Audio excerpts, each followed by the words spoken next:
Hallelujah, si Jesus ay nabuhay. Hallelujah, hallelujah, siya ay ating sambahin. Tayong lahat ngayon'y magsaya. Si Jesu Kristo ay nagtagumpay. Hallelujah, hallelujah, si Jesus ay nabuhay. Hallelujah, hallelujah, siya ay ating sambahin. Sa ngalan ng Ama at ng Anak ng Espiritu Santo. Amen.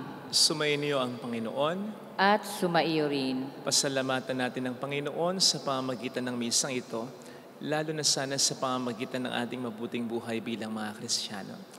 At upang tayo maging marapat, halina't magsisimula para sa ating mga kasalanan at pagkukulang.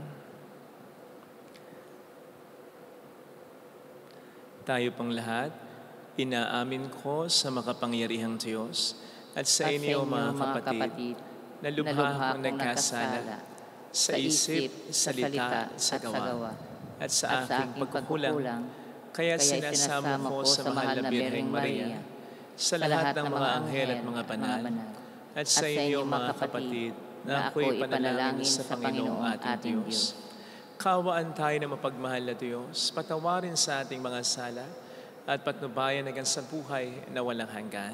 Amen. Panginoon, kaawaan mo kami.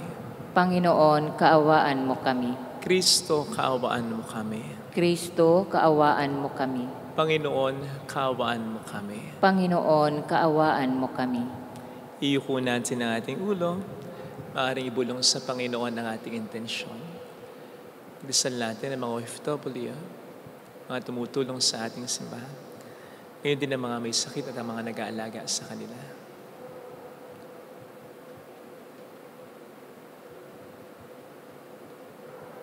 Manalangin tayo.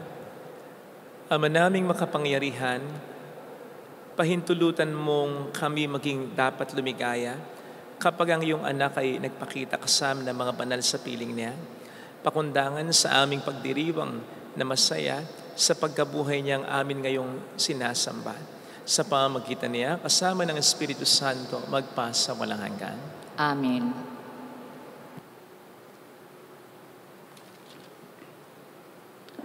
Ang salita ng Diyos mula sa mga gawa ng mga apostol.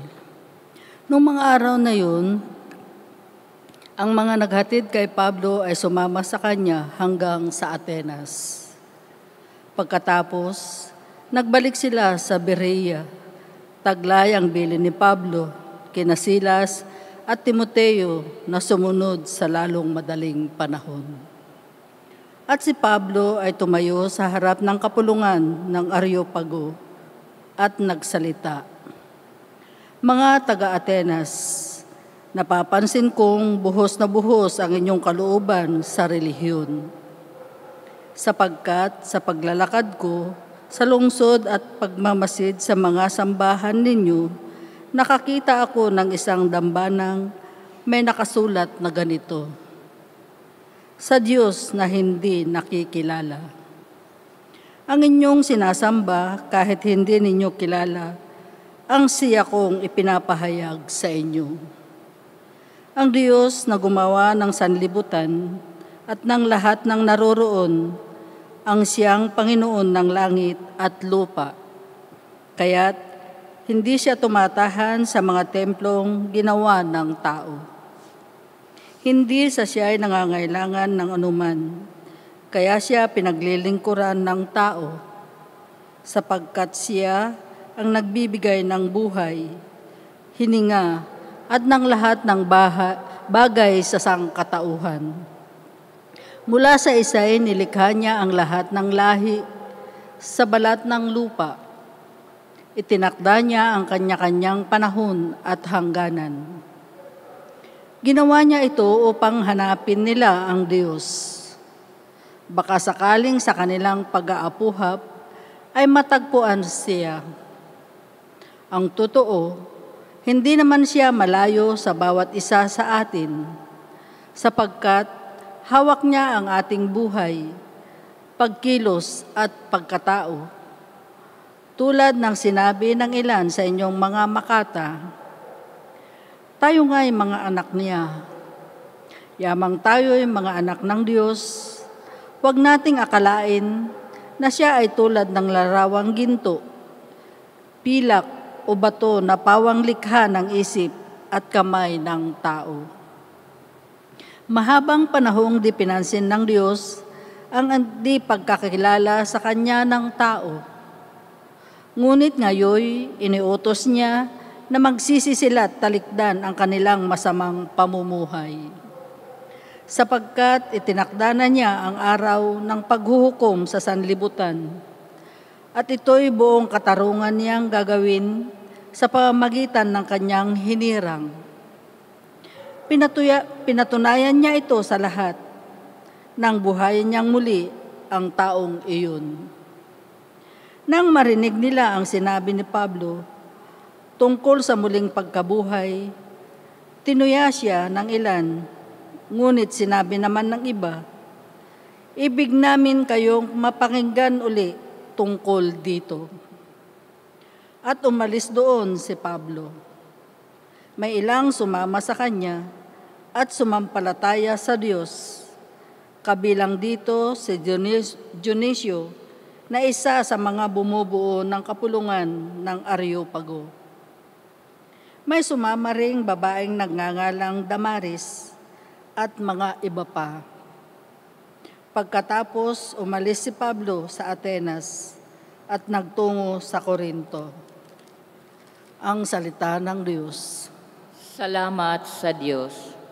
Ang kadakilaan ng Diyos sa lupa't langit ay lubos. Ang kadakilaan ng Diyos sa lupa't langit ay lubos. Purihin ang Diyos nitong kalangitan. Kayo sa itaas, siya ay papurihan.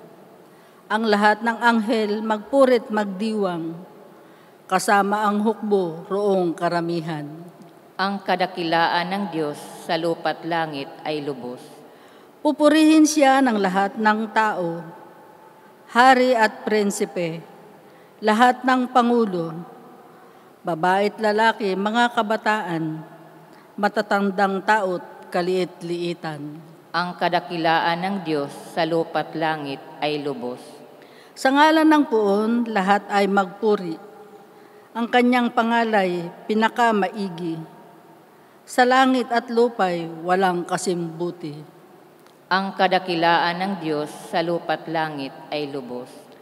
Siya ay nagpalakas sa sariling bansa, kaya pinupuri ng piniling madla. Ang bayang Israel, mahal niyang lubha. Ang kadakilaan ng Diyos sa lupa't langit ay lubos.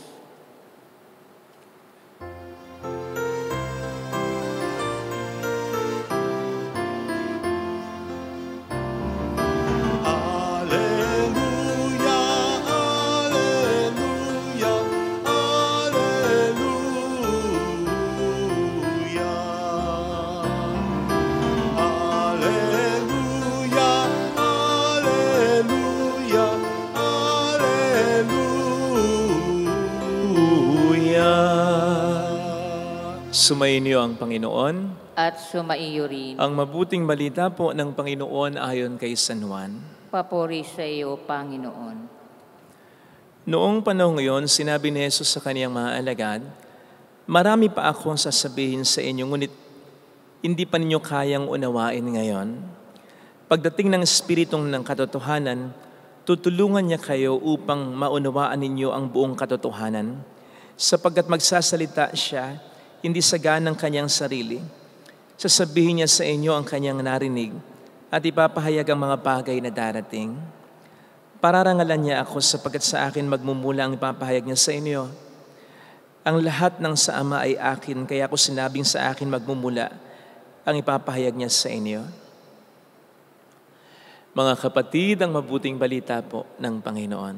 Pinupuri ka namin, Panginoong Hesukristo. Welcome sa Our Lady of Lasalle Quasay Parish, kung saan ayos lang pong umiyak at samahan tayo ng mahal na ina sa pag-iyak at sa pagdarasal upang maging maayos ang lahat. Narinig po natin sa ating ebanghelyo ang bahagi pa rin ng mga huling mga habilin, salita, pagpapahayag ni Kristo sa kanyang mga alagad bago ang kanyang napipintong kamatayan sa Kalbaryo. Kung saan, sinabi nga po niya dito sa kanila na marami pa akong sasabihin sa inyo, ngunit hindi pa nyo kayang unawain ngayon. Alam po ninyo, habang pinagninilayan ko ito, medyo nalito ako nung una kasi few verses before this, particularly sa John 15:15, kasi ito ay John 16:16, ay sinabi naman niya sa kanyang mga alagad, lahat ng narinig ko sa Ama ay sinabi ko na sa inyo. Which means, wala na akong inililihim pa sa inyo. Yun ang sabi niya, before this, sa kanyang mga alagad. But then now, sinasabi naman niya, marami pa akong gustong sabihin sa inyo. Buti sana kung isa, dalawa lang ang gusto niya sabihin sa kanila, baka nakalimutan niya ang isang o dalawang detaling yun. Pero ang sabi dito, marami pa. Saan ba talaga? Diba? Well, upon reflection, I realize walang inconsistency sa mga sinasabi ng ating Panginoon. Sapagkat una, tama yung sabi niya sa kanyang mga alagad na lahat ng dapat yung malaman, lahat ng narinig ko sa Ama ay sinabi ko na sa inyo. Bakit? Sapagkat, sabi nga po sa Hebrews 1:1, Jesus is the Word of God in all its fullness. Si Jesus ang kabuuan ng paglalantad o pagpapahayag ng Ama. Sino mga nakakita kay Jesus? Sino mga nakarinig kay Jesus? Sino mga nakaranas kay Jesus? Ay nakarinig, nakakita at nakaranas na ng Diyos. Kaya lang, tama rin naman yung sabi niya na hindi pa nila ito kayang unawain sa ngayon. Sapagkat, sabi nga naman po sa Isaiah 55:9, na kung papaanong ang agwat ng langit at lupa ay gano'n na lang, ay parang gano'n o higit pa ron ang agwat ng kaisipan ng Diyos sa kaisipan ng tao, ang agwat ng kaparaanan ng Diyos sa kaparaanan ng tao. Kaya tama rin naman yung sinasabi niya dito sa kanila, hindi pa niyo ito kayang unawain ngayon. Sapagkat kung ipipilit ni Kristo sa kanila o kung ipipilit din naman nila na sabihin na ni Kristo, sana lahat sa kanila, magmumukha silang parang mga sanggol na nagpupumilit mag-take ng solid na pagkain na hindi naman pa nila kayang kainin at tunawin. Masasaktan lang sila, mahirapan lang sila, malilito lang sila, madidisappoint lamang sila. Parang yung viral ngayon, hindi natin alam kung totoo. For the sake of argument, sige, isipin na natin totoo. Yung babaeng vlogger na nahuli yung kanyang asawang nag-cheat. Nag-viral ito sapagkat ni-live niya yung pag-confront niya sa mister niya. Ang dami niyang tanong na hindi ko naman pwedeng sabihin sa inyo. Hindi ka pwedeng i-share mo. Censor. Pero maririnig mo yung laging pagtanggi ng mister niya, ng partner niya. Hindi ko ginawa yun. Again, hindi natin alam kung ito rin ay totoo. Kung nagsasabi talaga siya ng totoo. O kung hindi lang din siya nagsasabi ng totoo at lahat. Kasi alam niya na kapag sinabi niya ang totoo at ang lahat pa, yung hindi pa nalalaman ng asawa niya, ng misis niya, ay mas lalo lang hindi makakaya ng misis niyang tanggapin ang lahat. Kung bakit ba kayong mga babae, tanong pa rin kasi kayo ng tanong eh. Remember the expression, what you don't know won't hurt you. Hindi kayo masasaktan ng mga bagay na hindi nyo alam. Joke lang. Balik tayo kay Jesus. Sapagkat maliwanag dito na gusto niyo namang sabihin sa kanyang mga alagad ang lahat. Kaya nga, hindi pa nyo kayang unawain ngayon. So, darating ang panahon. Yun ang ibig sabihin lang, Panginoon. It's just that, at that very instance, moment, hindi pa nila kayang unawain lahat. Pero darating, yung ibang mga revelation, ipapaliwanag, i-remind sa kanilang Panginoon sa pamamagitan ng tulong ng Espiritu Santo. So, dito po natin makikita yung katotohanan kay ganda na Jesus knows and respects the dynamics of our faith. That while He surely wants our full commitment at once, alam niya na ang ating pananampalataya would require gradual development at times. Kaya naman hindi niya ipipilit agad sa atin ang isang katotohanan, hindi pa natin ganap na patanggap. He is willing to patiently wait and still giving us the best guide for this, the Holy Spirit. Basta manatili lamang tayong bukas. Kahit na nahirapan tayo, kahit na nasasaktan tayo, manatili lamang tayong bukas sa Kanyang pagpapahayag, sa Kanyang pagkapaliwanag. Kasi paano siya magpapahayag? Paano siya patuloy na magpapaliwanag kung isasarado na natin ang ating isip at puso sa Kanya? Kung hindi na tayo magdarasal, ayaw na tayo magsimba, at kung gagawa pa tayo ng maraming mga maling bagay bilang pagre-rebelde sa Kanya. Diba? Paano mo pagpapaliwanagan ng isang tao na ayaw ka nang kausapin, ayaw nang sagutin ng mga PM, mga messages mo, ayaw nang sagutin ng mga calls mo, binlock pa ang number mo, tapos gumawa pa ng maraming mga bagay na alam naman niya na ikasasakit ng kalooban mo. Ay hindi na po mangyayari yung paliwanagan pag ganon hanggang sa masira na ang isang relasyon. Well, of course, ibang usapan na kapag alam nating niloloko tayo ng tao at paulit-ulit na, pwede nating isarado yung chance ng pakikipag-communicate sa Kanya. Pwede natin sabihin, wala na siyang dapat ipaliwanag pa, pero huwag natin gagawin yun sa Diyos. Sapagkat alam naman natin ang Diyos ay hindi man loloko. And so, paano niya sa atin na-explain kung bakit parang sa tingin nga natin ay namamayagpag ang kasamaan sa mundong ito, kung bakit ang daming naghihirap ng mga inosenteng tao, kung bakit dapat pa rin tayo magsimba at dapat pa rin nating ikalang ang ating inang simbahan sa kabila ng mga kapintasan ng mga members nito. Kung bakit tayo ngayon ay namumroblema o nagkikipit. Kung bakit ikaw o ang mahal mo ay nagkasakit. Kung bakit namatay ang isang taong mahalaga para sa iyo. Paano niya sa atin ito ipapaliwanag kung hindi pa handa talaga ang isip at puso natin? And worse, kung sinarado na natin talaga ang puso at isip natin. Pakatandaan po natin na hindi rin naman agad 100% ang faith ng mga alagad ni Kristo. Sila na nakasama na niya, sila na nakaranas na sa Kanya, hindi pa rin talaga 100%. Agad-agad ang naging faith nila. Nagduda rin sila, na-disappoint din sila, nalungkot din sila, tumalikod din sila, nagkasala din sila. But then their faith underwent gradual development because God was very patient with them. And to their credit, nanatili pa rin namang bukas ang isip at puso nila sa Kanya. Kaya't ang kanilang pananampalataya na nagmunti ka ng mamatay, unti-unti ay muling nabuhay. And so okay lang na ma-disappoint, okay lang na malungkot, okay lang na magtanong, okay lang na magtampo. Basta huwag tayong bibitaw kay Kristo. Pagpapasensyahan naman niya tayo pero pagpasensyahin din natin sana siya, ha? Huwag nating isasarado ang ating isip at puso sa Kanya. Manatili pa rin tayong nagdarasal, nagsisimba at gumagawa ng mabuti. Sumasampalataya, nagpupuri sa Kanya. And yes, kahit na hindi natin ramdam at kahit na iti kinukontra pa ng ating puso at isipan, basta huwag tayong bibitaw. Di ba't yun naman ang sabi niya, manatili tayo sa Kanya upang manatili pa rin tayong buhay. Nang sa gayon, tulad ng sabi nga niya sa paglalarawan ng vine and the branches, upang katulad ng mga sanga na maaring dahil sa tindi ng bagyo at ng hangin at ng ulan ay nalagasan ng bunga at dahon, ay manatili pa rin tayong buhay kahit mukha tayong patay. Sapagkat sa paglipas ng panahon, tutulungan tayo ng Panginoon na maintindihan unti-unti ang lahat. Sa gayon, katulad ng nalagasan ng dahon at bunga na sanga pero nakakapit pa rin sa puno, unti-unti lalabas muli ang ating mga bunga at ang ating mga dahon. Lilipas din ang panahon ng pangamba, panahon ng takot, panahon ng pagdududa. Basta, manatili tayo sa Kanya. Amen. Lagay natin ang ating kanang kamay sa tapat ng ating puso.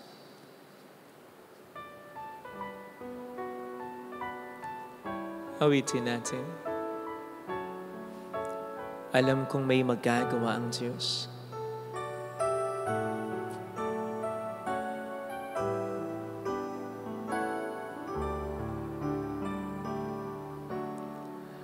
Alam kong may magagawa ang Diyos. Alam kong may magagawa ang Diyos. Walang imposible sa Kanya. Ako'y matutulungan niya. Kung ako'y magtatapat, sa Kanya'y maglilingkod, Sa Kanya'y alam kong may magagawa ang Diyos. Alam Di ako magtutuda. Magduda man ako, paglalabanan ko.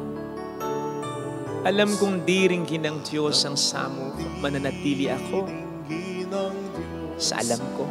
Alam kong diringgin ng Diyos ang samo ko. Sapagkat alam kong anak niya ako. Alam kong minamahal niya ako. Yun ang panghahawakan ko. Yes, kahit hindi ko ramdam. Kahit kinukwestiyon ng aking isipan. Kung ako'y magtatapa. Sa Kanya'y maglilingkod. Alam kong diringgin ng Diyos ang samo ko.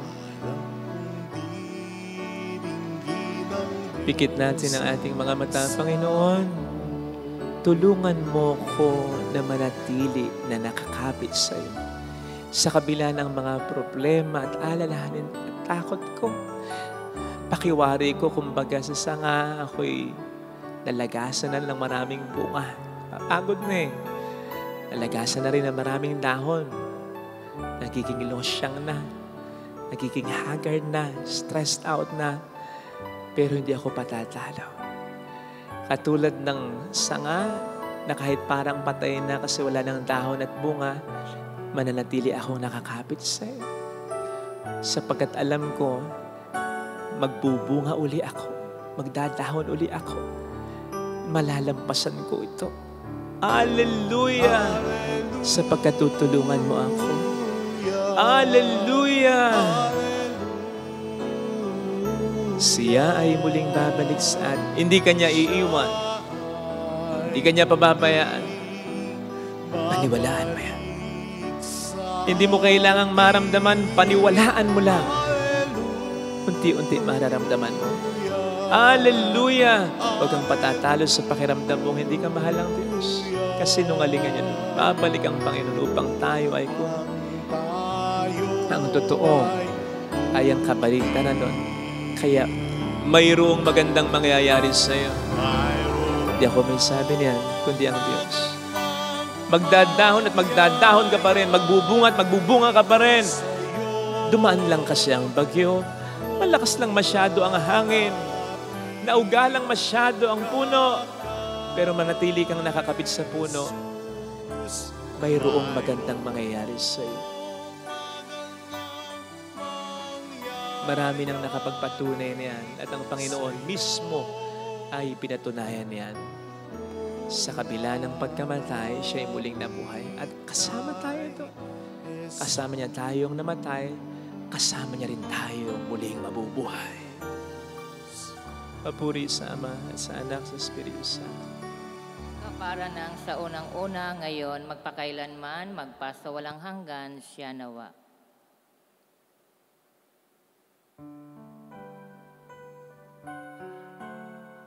Pag-aalay.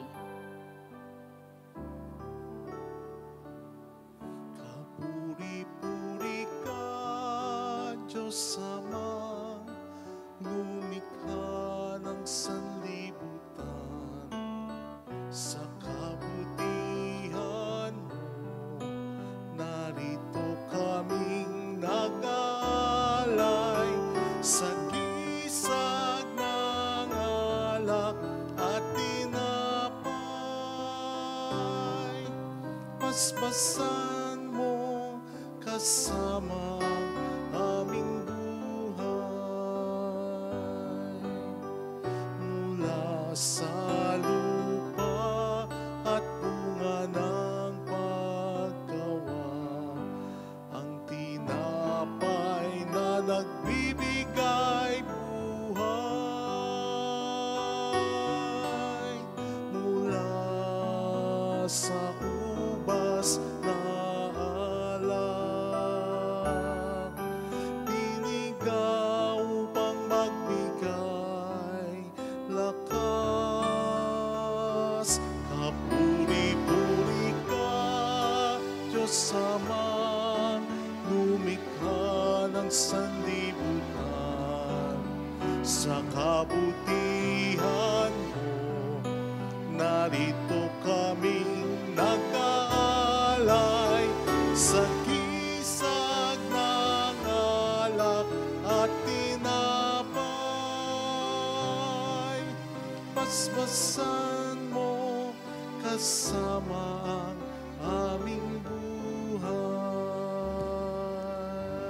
Manalangin tayo, pang ating handog ay maging kalugod-lugod sa Diyos amang makapangyarihan. Tanggapin nawa ng Panginoon itong paghahain sa iyong mga kamay, sa kapurihan niya at karangalan, sa ating kapakinabangan at sa buong sambayanan niyang banal. Ama naming lumikha, sa paghahain ng banal na pagkapalitan ng iyong mga kaloob at ng aming alay, kami pinapagsasalo mo sa iyong buhay na namumukod-tangi at walang kapantay. Ipagkaloob mo ang aming pakikinabang sa iyong pakikisamang aming maasahan ay siya ring umiral sa aming pamumuhay araw-araw sa pamamagitan ni Jesucristo, kasama ang Espiritu Santo magpasa walang hanggan. Amen. Sumayin niyo ang Panginoon. At sumaiyo Itaas sa rin. Diyos ang inyong puso at diwa. Itinaas na namin sa Panginoon. Pasalamatan ng ating Panginoong Diyos. Marapat na siya ay pasalamatan. Ama naming makapangyarihan, tunay nga pong marapat na ikaw ay aming pasalamatan sa ngayong ipinagdiriwang ang paghahain ng Mesiyas, ang maamong tupa na tumubos sa aming lahat. Siya'y talagang maasahan at ang katapatan niya sa pananagutan ay siyang bumago sa dating pamumuhay sa sangkatauhang namihasa sa pagkasalawahan. Ang dangal ng tao ay ganap na itinampok upang mamana namin sa pakikipagkapatid kay Jesus. Kaya kaisa ng mga anghel na nagsisiawit ng papuri sa iyo ng walang humpay sa kalangitan, kami nagbubunyi sa iyong kadakilaan. Santo, Santo, Santo, Panginoong Diyos ng mga hukbo, napupuno ang langit at lupa ng kadakilaan mo. Hosana sa kaitaasan. Pinagpala ang naparirito sa ngalan ng Panginoon. Hosana sa kaitaasan. Ama naming banal, ikaw po ang bukhal ng tanang kabanalan, kaya't sa pamamagitan po ng iyong Espiritu, gawin mong banal ang mga kaloob na ito upang para sa amin ay maging katawan at dugo ng iyong anak na aming Panginoong Jesucristo. Bago niya pinagtiis ang kusang loob na maging handog, inawakan niya ang tinapay, pinasalamatan kaniya, pinaghati-hati niya iyon, niabot sa kaniyang mga alagad at sinabi, tanggapin ninyong lahat ito at kanin. Ito ang aking katawan na ihandog para sa inyo.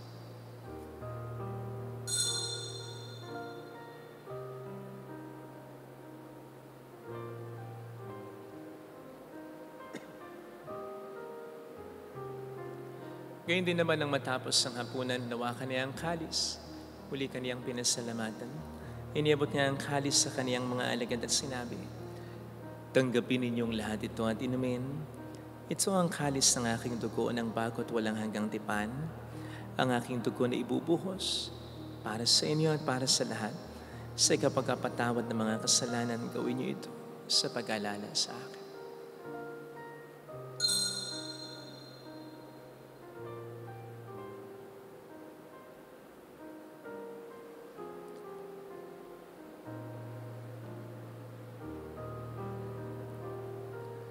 Ipagmunyi natin ang misteryo ng ating pananampalataya. Si Kristo'y namatay, si Kristo'y nabuhay, si Kristo'y babalik sa wakas ng panahon. Ama, ginagawa namin ngayon ang pag-alaala sa pagkamatay at muling pagkabuhay ng iyong anak, kaya inialay namin sa iyong tinapay ng buhay at ang kalis ng kaligtasan. Kami nagpapasalamat dahil kami iyong minarapat at tumayo sa harap mo para maglingkod sa iyo. Sinasamo namin kami na magsasalo sa katawan at dugo ni Kristo, ay mabuklod sa pagkakaisa sa pamamagitan ng Espiritu Santo.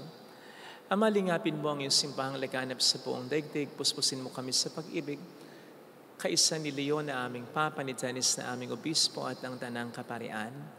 Alalahanin mo po ang mga kapatid naming nahimlay nang may pag-asang sila'y muling mabubuhay, lalo na po ang aming mga ipagdarasal. Saglit nating alalahanin at ipagdasal ang ating mga mahal sa buhay na pumanaw na.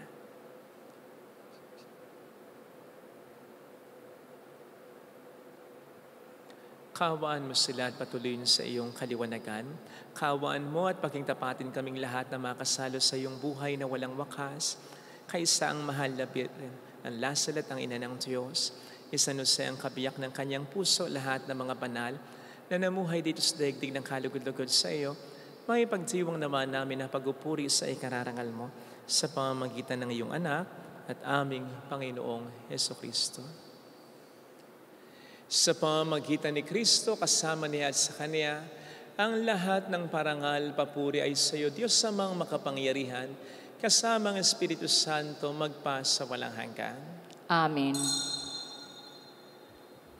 tumawag tayo sa ating Ama.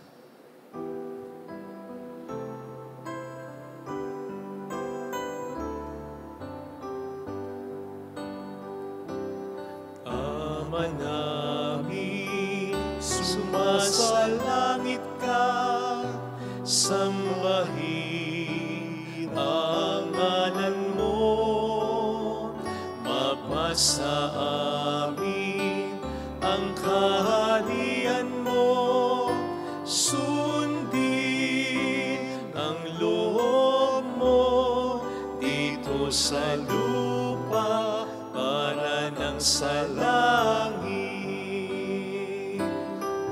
Bigyan mo kami ngayon ng aming kakanin sa araw-araw, at patawarin mo kami sa aming mga sala, para na pagpapatawad namin sa nagkakasala sa amin, at huwag mo kami ipahintulot sa tukso, at ihadya mo kami sa lahat ng masama. Hiling namin kami adya sa lahat ng masama, pagkalooban ng kapayapaan araw-araw, iligtas sa kasalanan, sa kapahamakan, sa mga seryosong karamdaman. Samantalang aming pinaghahandaan ang dakilang araw ng pagpapahayag ng tagapagligtas namin si Hesus Kristo. Sapagkat iyo ang kaharian, ang kapangyarihan at ang kapurihan magpakailanman. Amen. Panginoong Hesus Kristo, sinabi mo noon, sinasabi mo rin sa amin ngayon, kapayapaan ang iniiwan ko sa inyo, aking kapayapaan ang ibinibigay ko. Tunghayin mo ang aming pananampalataya, huwag ang aming pagkakasala. Pagkalooban mo kami ng kapayapaan at pagkakaisahin sa iyong kalooban, kasama ang Espiritu Santo magpasa walang hanggan. Amen. Ang kapayapaan ng Panginoon ay sumayin niya daw ang lahat. At sumaiyo rin. Magbigayan tayo ng kapayapaan sa isa't isa. Mapayapaan po, Spirit. Kordero ng Diyos, Na nag-aalis ng mga kasalanan ng sanlibutan, maawa ka sa amin. Kordero ng Diyos na nag-aalis ng mga kasalanan ng sanlibutan, maawa ka sa amin. Kordero ng Diyos na nag-aalis ng mga kasalanan ng sanlibutan, ipagkaloob mo sa amin ang kapayapaan.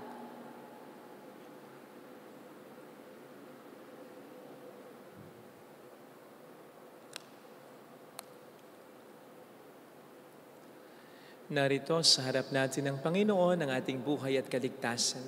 Mapalad tayong inaanyayahan. Panginoon, hindi ako karapat-dapat na magpatuloy sa iyo, ngunit sa isang salita mo lamang ay gagaling na ako.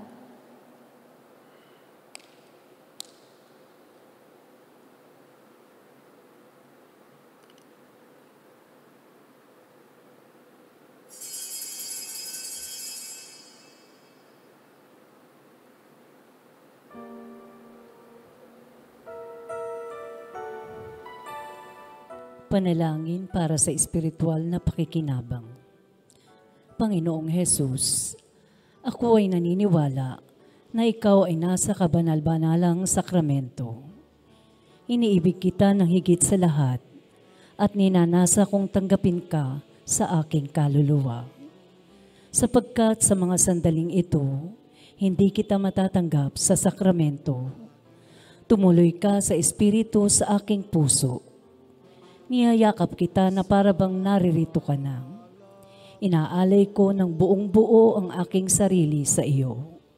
Huwag mong hayaang mawalay ako sa iyo. Amen.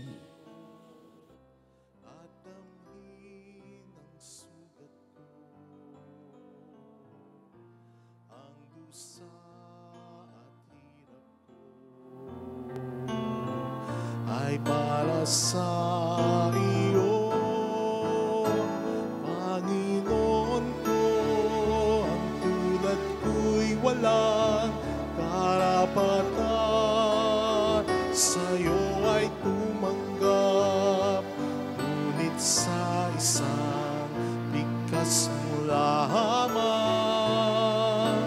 ay gagaling ako.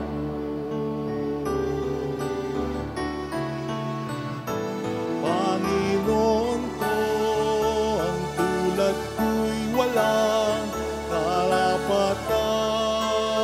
Sa'yo ay tumanggap, ngunit sa isang bigkas mo lamang ay gagaling ako. Ay gagaling ako. Ay gagaling ako. Manalangin tayo. Ama naming mapagmahal, manatili kang kapiling ng iyong sambayanan na ngayon pinapakinabang mo sa iyong sariling buhay at gawin mong kami pasulong na makahakbang mula sa dati naming pagkamakasalanan patungo sa pagbabagong nagdudulot ng iyong kabutihan. Sa pamamagitan ni Jesucristo kasama ng Espiritu Santo magpa sa walang hanggan. Amen. Holy God, Holy Mighty One, Holy Immortal One. Have mercy on us and on the whole world. Holy God, Holy Mighty One, Holy Immortal One. Have mercy on us and on the whole world. Holy God, Holy Mighty One, Holy Immortal One. Have mercy on us and on the whole world. Jesus, King of Mercy, We trust in you. alalahanin, O mahal na Birhen ng Lasalit, Ina ng pag-asa, Ikaw ang nagpaalala sa aming magbalik loob sa Ama. Ito ang nagpapatunay na ang kagandahang loob mo'y nanatiling busilak. Sa pag-aaruga mo sa amin, tungkulin mo'y tinupad. Sa paanan ni Kristo'y itinuring mo kaming mga tunay mong anak. Kaya ninais mong ni Isay huwag mapahamak. Maging sa iyong walang tigil na pananalangin, pati luhay pumatak. Huwag naman mawala ng saysay ang iyong paghihirap. Hiling nawa namin sa iyo, o aming inang liyag, na matapos ang pakikibaka namin sa mundong ito at sa pananatili naming tapat kay Kristo, sa kapurihan mo'y makibahagi kaming ganap, upang kung nasaan ka ngayon ay maparoon din kaming lahat, at ang kaganapan ng kaluwalhatian ng Diyos Amay tuluyang matupad siya nawa. Mahal na Birhen ng Lasalet, tagapagkasundo ng mga makasalanan. Ipanalangin mong walang patid kaming mga dumudulog sa iyo. Maraming salamat po sa inyong pakikisa at sa lagi niyong pagtulong. Sumainyo ang Panginoon. At sumaiyo rin. Pagpalain kayo kasama ang ating pamilya na mapagmahal na Diyos, ng Ama at ng Anak, ng Espiritu Santo. Amen. Humayo tayo sa kapayapaan ni Kristo. Salamat sa Diyos. Salamat din po.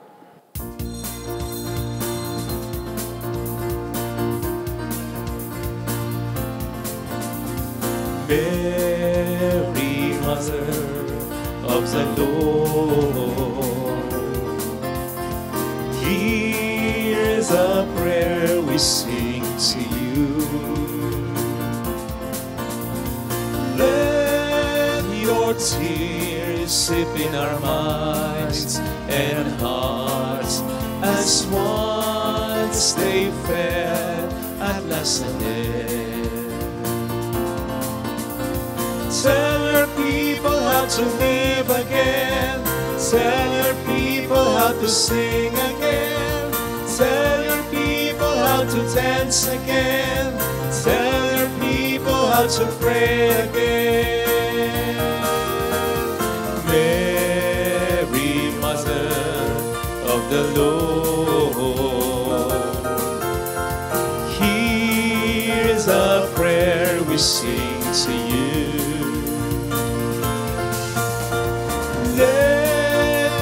Tears sip in our minds and hearts as once they fell at Lasalet. Thank you. Salamat.